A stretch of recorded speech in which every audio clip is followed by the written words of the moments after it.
Beri nama pedang ini Naga Puspa. Selamatkan dia. Jangan sampai jatuh ke tangan pendekar berwatak jahat.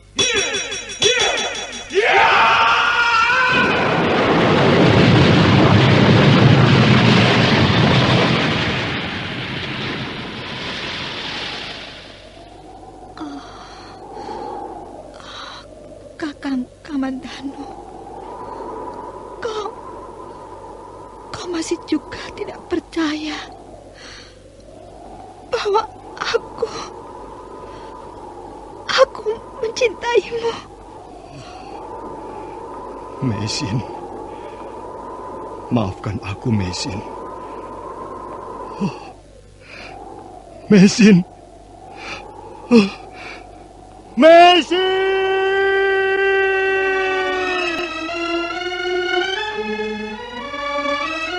Tutur Tinula.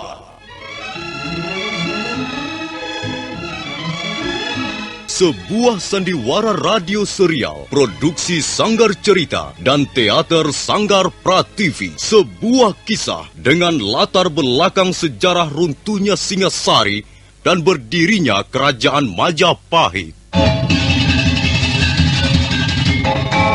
Sandiwara ini didukung oleh pemain-pemain radio yang sudah ternama, Ferry Fadli, Ivone Rose, dan Eli Ermawati.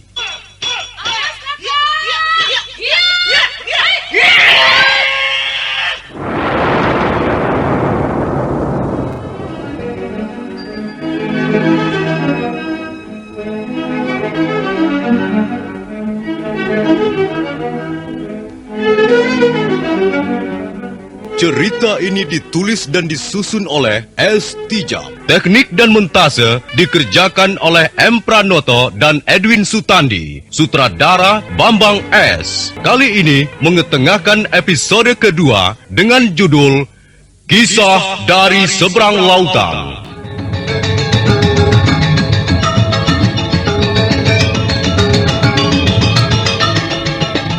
Dalam seri yang ke-57 ini didukung oleh para pemain Edi Dosa sebagai Lo Sisan, Eli Ermawati sebagai Meisin, Surya Tanjung sebagai Jaran Lejong, Iwan Dahlan sebagai Raket Dukut, Mario Kulon sebagai Ralumbu, M. Abud sebagai Sokol, dan Nusri pembawa cerita. Selamat menikmati.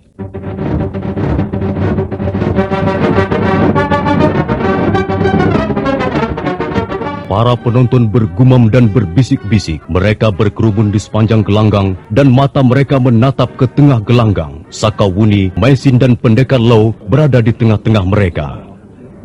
Lau, lihat. Lihat wajah orang itu, orang yang bernama Laki Dukut itu. Aku mendapat kesan dia itulah yang jahat. Iya, aku juga mendapat kesan begitu. Orang yang bernama Sokol memang nampak belangasan, tapi sebenarnya dia baik. Lain halnya dengan Laki Dukut. Dia pandai bicara dan selalu menempatkan dirinya di atas kebenarannya sendiri. Kau senyum dengan siapa, Meisin? Si angin lengan selibu itu. Oh, wanita aneh itu? Iya, dia mengetipkan matanya padaku sambil tersenyum. Entah isyarat apa yang diberikannya. Aku tidak tahu.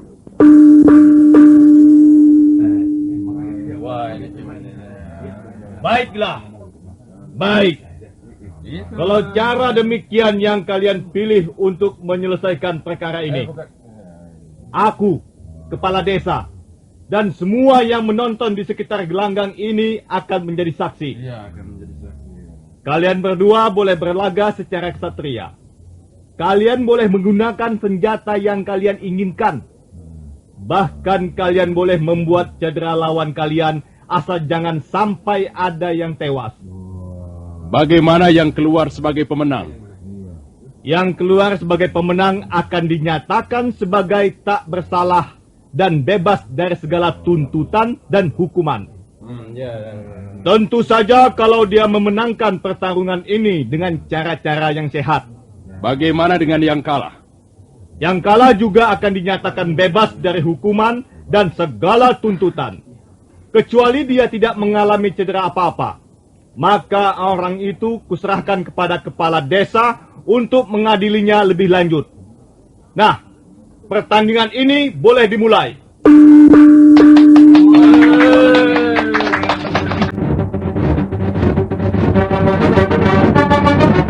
Langit telah kemerah-merahan dan puncak gunung Penanggungan bagaikan disepuh dengan emas. Kabut tipis melayang di seputar lereng dan angin menghembus membelai desa Tebu di bawahnya. Halaman balai desa dicekam kesunyian. Orang-orang menahan napas menunggu apa yang akan terjadi di tengah gelanggang. Sokol berdiri dengan kuda-kudanya, sementara tangan kanannya menggenggam gagang kampak. Rake Dukut menyeringai sesaat sambil melirik ke arah musuhnya. Mendadak dia mundur selangkah. Dan tiba-tiba saja di tangan kanannya sudah tergenggam sebuah rantai besi. Itulah senjata andalannya selama menjadi pendekar. Rantai besi yang ujungnya dikaitkan bola besi sebagai senjata untuk menghancurkan musuh-musuhnya. Sokol, agak sulit juga untuk memenuhi persyaratan pertandingan ini. Akan jauh lebih mudah seandainya aku boleh membunuhmu. Jangan terlalu sombong, Rake Dukut. Semua orang kenal permainan rantai besimu, tapi semua orang juga mengenal dengan baik kampak yang berada di tanganku ini. Nah, marilah kita mulai dengan jurus pertama. Hai, Oh, sudah banyak kemajuan sekarang, Sokol. Ayunan kampakmu jauh lebih cepat dibandingkan beberapa tahun yang lalu. Kalau kau tidak berhati-hati, sembrono dan masih juga meremehkan aku, kau akan menyesal, Rake Dukut. Belum kau sudah merasa mendapat angin. Hah? Kau kira aku benar-benar memujimu? Hah? Sama sekali tidak. Tadi aku berkata begitu hanya untuk membesarkan hatimu. Kau tak mungkin bisa mengalahkan aku, Sokol. Sekalipun tangan kanan kirimu masing-masing menggenggam 2 kampak, kau takkan mampu mengalahkan Rake Dukut. Baru pertama kali ini kulihat orang sombong seperti Rake Dukut. Ayo, marilah kita lanjutkan jurus berikutnya. Kau jangan hanya bermain bajing loncat, Rake Dukut. Apakah kau sudah kehabisan tenaga, Sokol? Kau lebih muda dari aku. Mengapa tenagamu lembek seperti domba kurang rumput, ha? Awas, Rake Dukut. Awas, ya.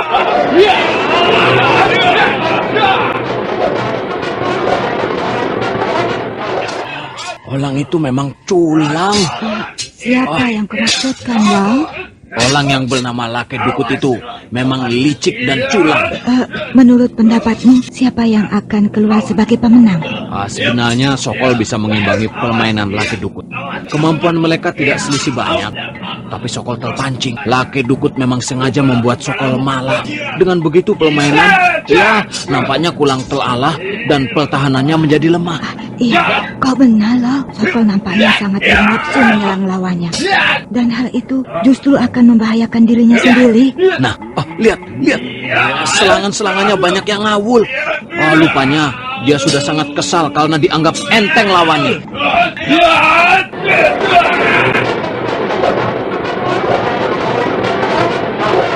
Sokol memang nampak sangat kesal. Wajahnya merah dan otot-otot lengannya keluar semua. Ayunan kampaknya memang lebih dahsyat, tapi tidak pernah menemui sasaran yang tepat. Rake Dukut dengan mudah selalu bisa menepis atau menangkis dengan rentangan mata rantainya. Sokol berubah menjadi setengah gila. Wajahnya seperti terbakar dan suaranya yang serak bagaikan kaok burung gagak. Suatu saat pendekar dari desa Jongan itu lengah. Sambaran kampaknya lewat dengan keras di atas kepala Rake Dukut. Rake Dukut segera berkelit ke samping. Dan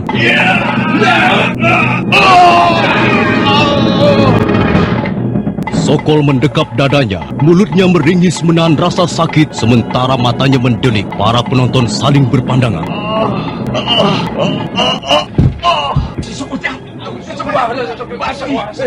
Tenang! Semua tenang! Semua diam! Agaknya kehadiranku di desa Tebu ini mendapat tamparan keras. Baik, aku tidak akan tinggal diam. Jaran Lejong lalu melompat ke arah Sokol untuk memeriksa keadaannya. Kemudian matanya melotot ke arah Raket Dukut yang masih berdiri dengan rantai di tangannya. Raket Dukut, kau telah membunuh Sokol. Aku terpaksa melakukannya. Kau melanggar peraturan. Tadi telah kuumumkan bahwa kalian boleh bertarung, boleh menggunakan senjata, bahkan boleh membuat lawan cedera. Asal jangan sampai ada yang tewas. Tapi semua orang melihat bagaimana Sokol menyerangku seperti orang gila. Dia mau membunuh aku. Dia benar-benar mau membunuh aku dengan kampaknya. Tapi ternyata kau yang membunuh dia. Lihat saja mayatnya masih segar. Aku harus membela diri. Aku membunuh karena membela diriku. Jadi dalam hal ini aku tidak bersalah. Bukan kau yang menentukan bersalah atau tidak. Kau harus diadili oleh kepala desa. Sekarang mana? Serahkan senjatamu. Tidak, aku minta keadilan. Aku jelas tidak bersalah. Aku membunuh Sokol karena dia pun hendak membunuh aku. Apakah dikatakan salah orang yang membela nyawanya yang terancam? Aku telah dipojokkan. Aku tahu, aku tidak disukai di desa ini.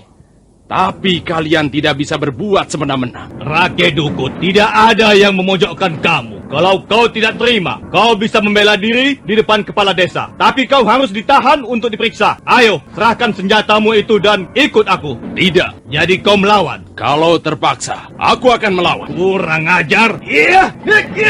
Ayo. Tangkap dia. Tangkap Raket Dukut.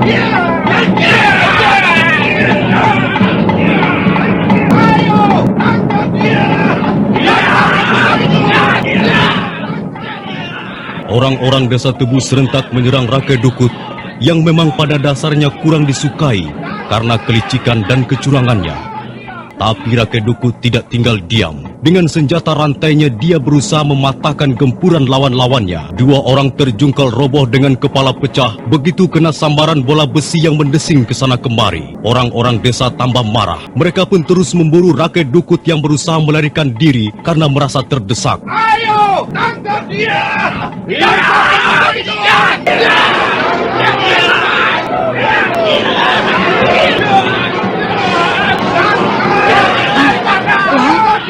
Bagaimana, Lau? Tangkap pemuda itu.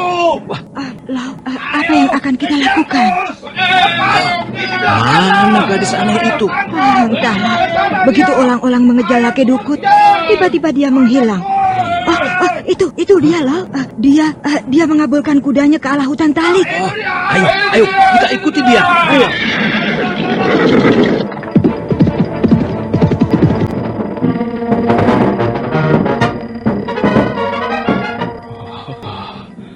Ajar orang-orang itu. Mereka mau membunuh aku beramai-ramai. Kalau tidak segera kabur, tubuhku tentu sudah dicincang habis-habisan.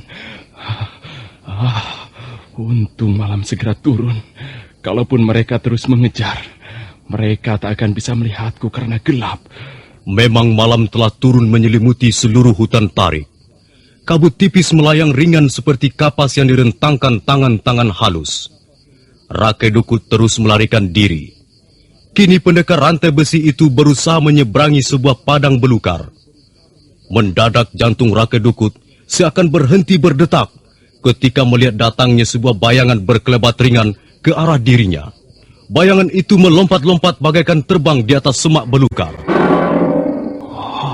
Celaka! Siapa orang itu? Apakah dia juga bermaksud menangkap aku? Sial! Benar-benar nasibku sial. Kalau sampai tertangkap, aku pasti dibawa kembali ke balai desa. Dan di sana, orang-orang akan menghukum aku sekehendak hatinya. Orang itu diam saja. Apakah dia mengetahui bahwa aku bersembunyi di balik semak belukar ini? Tidak. Tidak mungkin dia mengetahui. Tetapi, mengapa dia berhenti di situ? Sepertinya dia ragu-ragu hendak meneruskan perjalanannya. Dia menatap kemari. Dia menatap ke arah semak belukar ini. Dia melangkah menuju kemari. Apa yang harus aku lakukan? Hei, tikus, keluarlah dari balik persembunyianmu. Sekalipun kau mampu mengecilkan sepertiga dari badanmu yang gemuk itu, mataku tak akan bisa kau kelabui. Ya, aku tahu. Kau pasti seekor tikus yang telah membuat kesalahan, sehingga kau bersembunyi di hutan. Apa yang telah kau buat? Mencuri dendeng? Nyolong ikan bakar? Atau mengerat jempol kaki manusia? Nasibmu sungguh sial. Kau tikus yang malang. Lepas dari tangan seekor kucing, sekarang kau berhadapan dengan seekor serigala dari Gunung Lamongan. Jadi kau benar-benar seekor tikus ya? Baiklah. Kalau begitu, aku tidak terlalu berdosa kalau sampai menemukan tulang belulangmu. Karena kau hanyalah seekor binatang kecil yang sering mengganggu manusia. Tunggu. Aku bukan tikus, aku manusia. Akhirnya kau keluar juga. Dan ternyata kau tetap seekor tikus. Tikus yang menyerupai manusia. Siapa kau? Dan mengapa bersembunyi di sini?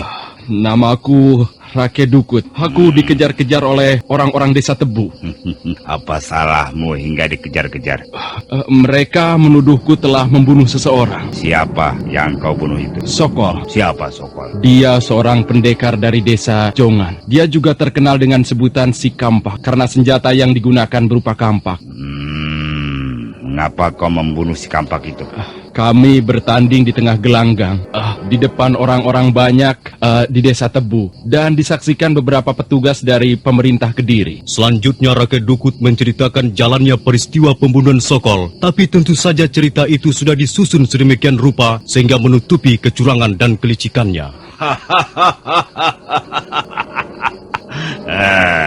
Jadi banyak juga pendekar yang berminat mengikuti pertandingan di Candi Surabana ya? Iya, cukup banyak. Dan pertandingan yang diprakarsai kepala desa Tebu itu untuk memilih wakil dari 4 desa sekaligus Tebu, Nyapan, Jongan, dan Pongging. Dan kau terpilih sebagai pemenangnya, begitu? Iya, iya mestinya begitu. Tapi setelah terjadi keributan itu, entahlah. Bagaimana seekor tikus bisa terpilih mewakili 4 desa? Aku bukan tikus, aku manusia. Jangan tersinggung. Aku hanya bercanda. Tapi apakah kau benar-benar ingin pergi bertanding ke Candi Surabana? Tentu saja, aku ingin pergi ke sana. Apakah kau merasa telah mempunyai kemampuan yang cukup untuk turun ke gelanggang berhadapan dengan pendekar dari 50 desa dan 18 gunung di seluruh Japa bagian timur ini? Kau siapa? Kau sepertinya mempunyai keterangan yang cukup mengenai pertandingan di pelataran Candi Surabana. Apakah kau penggawa dari pemerintah Kediri seperti Jarang Lejong? Jangan takut. Aku bukan seorang pemerintah. Aku pendekar bebas. Namaku Ralumbu. Aku datang dari lereng Gunung Lamongan. Kau juga ingin pergi ke Candi Surabana? Banyak pendekar berminat ikut pertandingan kanuragan itu. Rata-rata mereka ingin memperoleh kedudukan dalam pemerintahan. Tapi aku tidak. Aku bertanding hanya sekedar untuk mengukur tingkat kemampuanku. Tentu banyak pendekar berkemampuan tinggi hadir dalam gelanggang pertandingan. Dengar Rakyat Dukut. Kalau kau ingin bertanding, kau harus mempunyai pengetahuan yang cukup tentang pendekar yang bakal menjadi lawanmu. Nah, kau pernah mendengar macan kombang dari Gunung Bromo? Aku belum pernah mendengarnya. Pendekar ini sangat kejam. Dia memiliki jurus-jurus macan yang sangat buas. Dia memelihara kuku pada jari-jari tangan dan kakinya. Kuku itu di samping berbisa, juga dengan mudah dapat mengoyak perut musuhnya seperti mengoyak kulit pisang. Mengerikan sekali. Tentu macan kombang itu punya harapan besar untuk keluar sebagai juara. Belum tentu. Masih banyak pendekar lain yang jauh lebih hebat. Karena itu sebaiknya urungkan saja niatmu ikut pertandingan. Tidak, aku sudah kepalang basah. Aku harus ke Candi Surabana. Rakyat Dukut, kalau hanya untuk memperlihatkan rantai dan bola besimu itu, mengapa kau harus jauh-jauh ke Candi Surabana? Lebih baik kau tunjukkan kemahiranmu memainkan senjata itu di sini saja, di depanku. Apa? Apa maksudmu, Ralumbu? Di Candi Sorabana nanti, barangkali kita tidak akan pernah bertemu karena sudah harus gugur di pertandingan awal. Karena itu, mengapa kita tidak menggunakan kesempatan ini untuk menentukan siapa yang harus berangkat ke Candi Sorabana? Rake Dukut segera tahu apa yang dimaksudkan oleh Ralumbu. Maka segera dia mundur untuk mengadakan persiapan. Bulan yang sudah hampir bulat penuh muncul dari pucuk-pucuk pohon hutan tarik. Dan padang belukar itu menjadi terang oleh cahaya sang Dewi Chandra.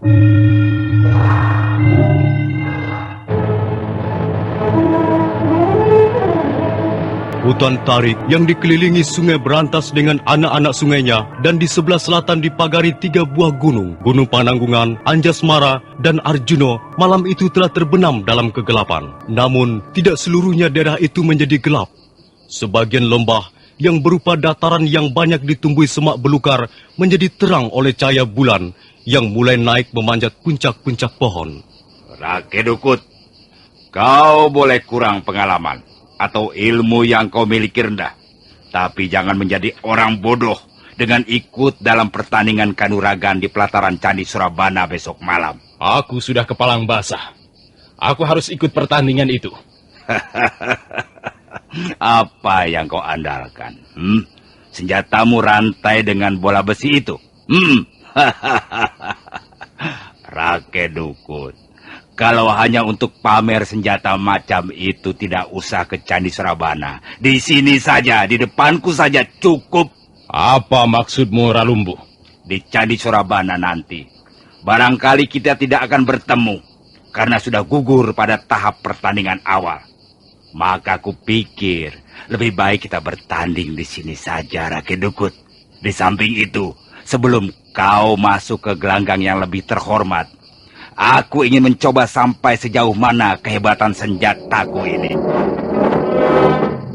Ralumbu, pendekar dari lereng Gunung Lamongan itu, mengeluarkan 2 buah pedang pendek yang lebar. Senjata itu lebih mirip pisau pemotong tulang babi dibanding senjata yang biasa digunakan untuk bertarung. Melihat orang di depannya mengeluarkan alat pembunuh, Rake Dukut terkejut dan mundur selangkah. Ayo, Rake Dukut. Ayo, jangan ragu-ragu. Ralumbu, kupikir tak ada gunanya kita bertempur. Mengapa tak ada gunanya? Di Candi Sorabana kau akan bertempur. Di sini pun bertempur. Apa bedanya? Tapi kalau bertempur di sini, kita tak akan bisa melihat apa yang terjadi di Candi Sorabana. Dan kesempatan seperti itu sangat langka. Kalau kau bisa mengalahkan aku, kau akan mempunyai kesempatan itu, Rake Dukut. Tunggu, mengapa kita tidak bersama-sama saja berangkat ke Candi Sorabana? Kita bisa kerjasama di jalan, saling membantu.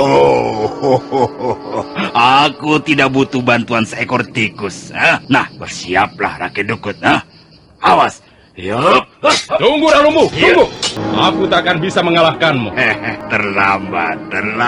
Sekarang kau harus melawan aku. Aku beri kesempatan untuk menahan seranganku dalam 7 jurus. Kalau kau sanggup bertahan, maka aku izinkan kau pergi.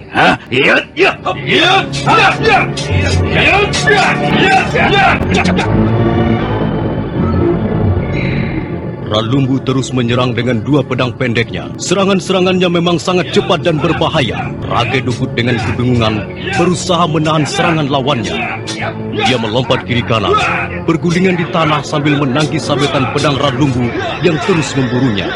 3 jurus setelah berlalu, Rake Dukut merasa dapat angin karena Ralumbu masih belum bisa merobohkannya. Kini semangat Rake Dukut timbul dan dia tidak lagi hanya bertahan, melainkan sekali waktu balas menyerang.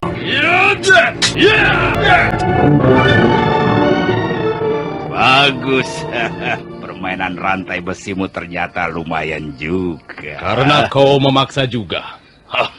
Aku akan melawanmu, Ralumbu. Aku tadi memberimu kesempatan berapa jurus, Rake Dukut? Tak perlu kau membatasi dengan 7 jurus. Ayo kita lanjutkan lagi pertarungan ini. Sampai 40 jurus pun, aku sanggup melayanimu, Ralumbu. 40 jurus terlampau banyak. Lagi pula waktuku, tidak banyak. Aku akan tetap setia pada janjiku. Kalau kau dapat menahan seranganku dalam 7 jurus, maka kau kuizinkan pergi. Jangan sombong, Ralumbu. Hah, kau sudah menghabiskan 5 jurus. Dan aku masih berdiri tegak. Jadi, aku masih mempunyai 2 jurus lagi, bukan? Nah, bersiaplah.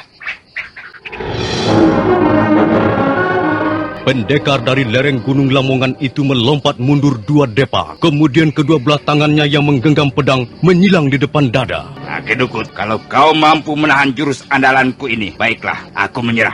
Aku tidak akan melanjutkan perjalanan ke Candi Surabana. Rake Dukut bukan main terkejut melihat serangan Ralumbu yang datang dengan mendadak dan cepat. Untuk sesaat dia menjadi kelabakan, tapi Ralumbu tak lagi memberi kesempatan dengan jurusnya yang menjadi andalannya selama ini. Sabetan pedangnya menyambar ke sasaran-sasaran yang benar-benar mematikan gerakan lawannya.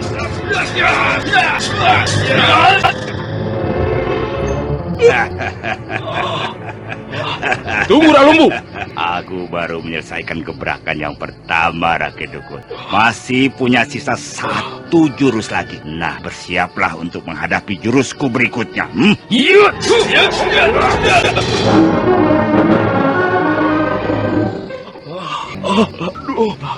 Aku terluka. Serangan Ralumbu memang cepat sekali. Kalau aku tidak segera kabur, aku bisa mati. Lukaku agaknya cukup parah. Darah terus menetes. Apakah aku sanggup bertahan? Aku mendengar derap kaki kuda. Aku harus mencari tempat persembunyian yang aman.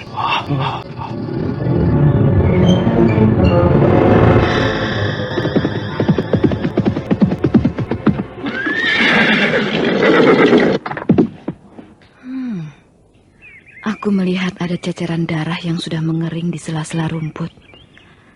Pasti ada orang yang terluka. Kemungkinan besar orang itu adalah Rake Dukut. Tapi siapa yang telah melukainya? Baiklah. Aku akan mengikuti ceceran darah ini. Ya.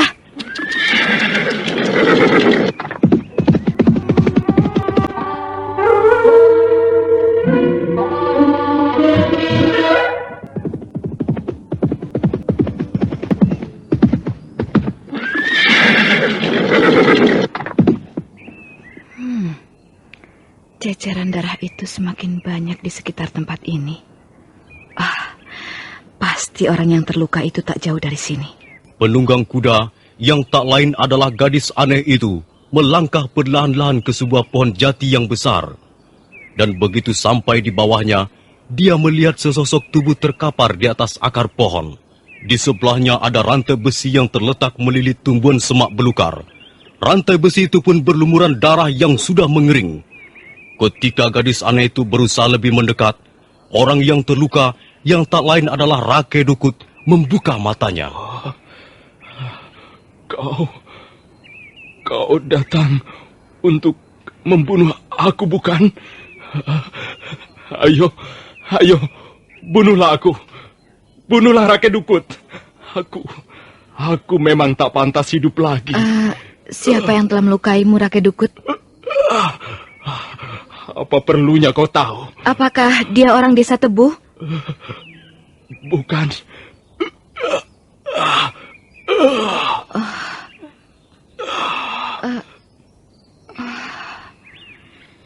Dia tak sadarkan diri lagi. Lukanya memang cukup parah. Luka bekas sayatan benda tajam.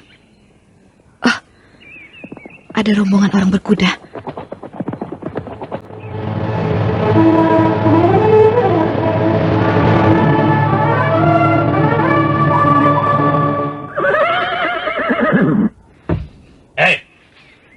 Apa yang kau kerjakan di sini, ha? Lihatlah. Bukankah orang itu yang kalian cari? Rake Dukut. Agaknya dia terluka parah, Tuan Jaran Lejong. Iya, agaknya begitu. Siapa yang melukai Rake Dukut? Mana aku tahu. aku menemukannya sudah dalam keadaan seperti itu? Jaran Lejong dan kepala desa lalu memeriksa Rake Dukut yang tergeletak dengan luka di lambung kanannya. Dia sudah terlalu banyak mengeluarkan darah. Barangkali nyawanya tak akan tertolong lagi. Tuan Jaran Lejong. Iya. Kalau begitu, pertandingan di balai desa tak ada hasilnya. Tak ada yang bisa mewakilinya ke Candi Sorabada. Kalau tak ada yang mewakilinya, aku sanggup menjadi wakilnya. Hei, rupanya diam-diam kau juga bernafsu datang ke Candi Sorabana. Hah? Jangan-jangan kaulah yang melukai Rake Dukut dan membunuh 2 orang anak buahnya. Saya juga punya prasangka begitu, Tuan Jaran Lejong. Hmm. Gadis ini sama sekali tidak kami kenal. Dia bukan warga desa Tebu. Kalian harus mempunyai dasar kalau ingin menuduh aku. Siapa namamu? Dan kau berasal dari daerah mana? Kalau kau mempunyai guru, siapa nama gurumu dan ilmu apa yang diajarkannya padamu? Apa perlunya kau tahu semuanya itu? Kalau ingin ikut ke Candi Sorabana bersamaku, kau harus menyebutkan data-datamu. Tidak usah. Aku bisa pergi ke Candi Sorabana sendiri. Mengapa harus bersamamu? Kau pikir bisa dengan mudah untuk pergi ke sana? Mengapa tidak? Lagi pula mengapa kau usil? Lebih baik kau tidak mengurusi aku. Hei, tunggu.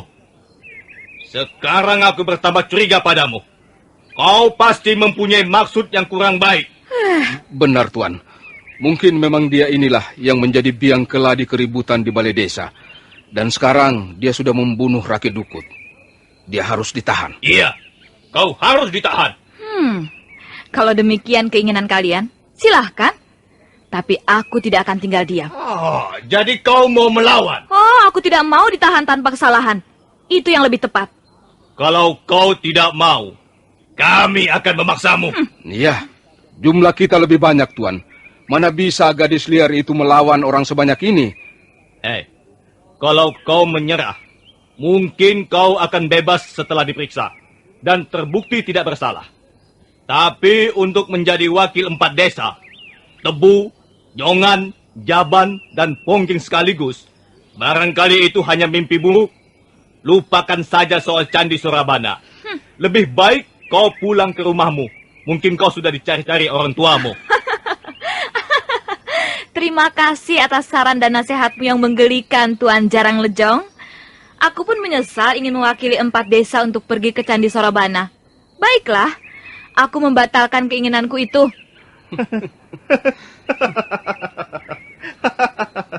Kalau begitu kau anak gadis yang baik dan manis. Ayolah, ikut kami ke balai desa. Kalian pergi dulu, nanti aku menyusul. Mengapa begitu? Ayo, kita pergi bersama-sama. Maaf saja, aku tidak senang berjalan bersama kalian. Apalagi bersama Tuan Jarang Lejong yang tampan seperti kambing kedinginan. Gadis itu menghina sekali, Tuan. Kurang ajar. Kau akan kutangkap dan kuseret ke balai desa sekarang juga. Kau dapat menangkis seranganku. Bahkan kau dapat memasukkan pukulan dengan jitu sekali. Siapa gurumu? Yang jelas guruku bukan bernama Jaran Lejong. Kurang ajar. Lancang sekali mulutmu.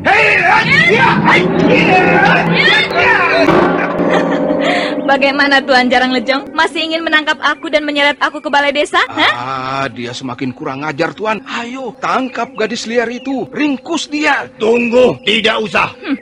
Aku akan tetap ke Candi Sorabana dengan alasanku sendiri. Bukan untuk mewakili 4 desa, apalagi untuk desa Tebu yang terhormat. Aku merasa tidak pantas menjadi wakilnya. Aku akan bertarung di sana atas namaku sendiri. Hei, siapa kau sebenarnya? Namaku Angin. Angin lengan 1000. Hiya! Hiya! Sudah. Biarkan saja dia. Pak Kepala Desa. Iya, Tuan. Uruslah Rake Dukut. Terserah apa yang akan kau lakukan padanya. Sesuai dengan wewenang dan tugasmu sebagai Kepala Desa Tebu. Baik, Tuan Jaran Lejong. Serahkan soal Rake Dukut pada kami. Karena memang dia warga desa Tebu. Lalu Tuan akan terus kemana? Tidak singgah dulu barang semalam lagi di rumah kami. Aku harus mengejar gadis liar itu. Aku khawatir dia mempunyai maksud yang kurang baik. Ayo, kita susul dia. Ayo anak-anak, kita gotong Rake Dukut. Biarlah kita tidak mengirimkan wakil ke Candi Surabana. Biarlah para pendekar dari daerah lain saja yang ikut bertanding. Aku sudah cukup merasa lega kalau desa Tebu menjadi aman, bebas dari gangguan orang-orang seperti Rake Dukut dan kaki tangannya. Ayo, kamu juga. Cepat. Ya, cepat. Gotong Rake Dukut. Naikkan ke atas kuda dan bawa kembali ke desa kita.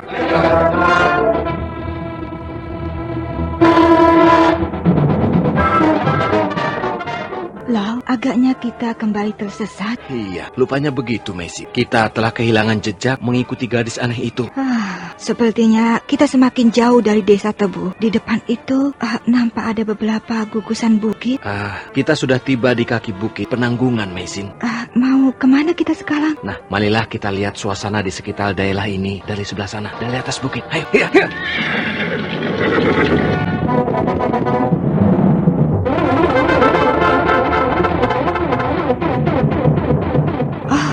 Lihat, pemandangan dari sebelah sini luas sekali.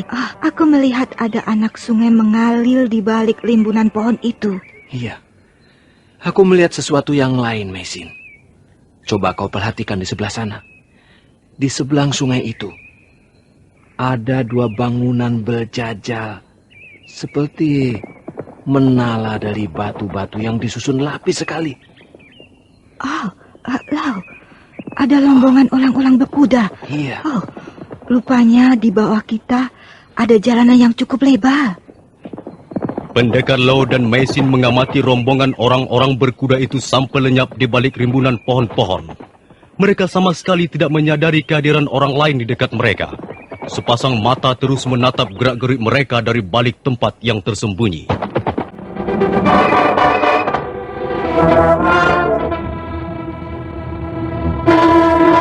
Untuk sesaat lamanya, pendekar Lau dan istrinya melihat-lihat pemandangan yang indah dari atas bukit. Mereka tidak tahu bahwa ada sepasang mata yang mengintai. Nah, para pendengar sekalian, siapakah orang yang mengintai itu? Apa maksudnya? Dan bagaimana dengan pendekar Lau dan istrinya? Silakan mengikuti seri berikutnya. Sampai jumpa.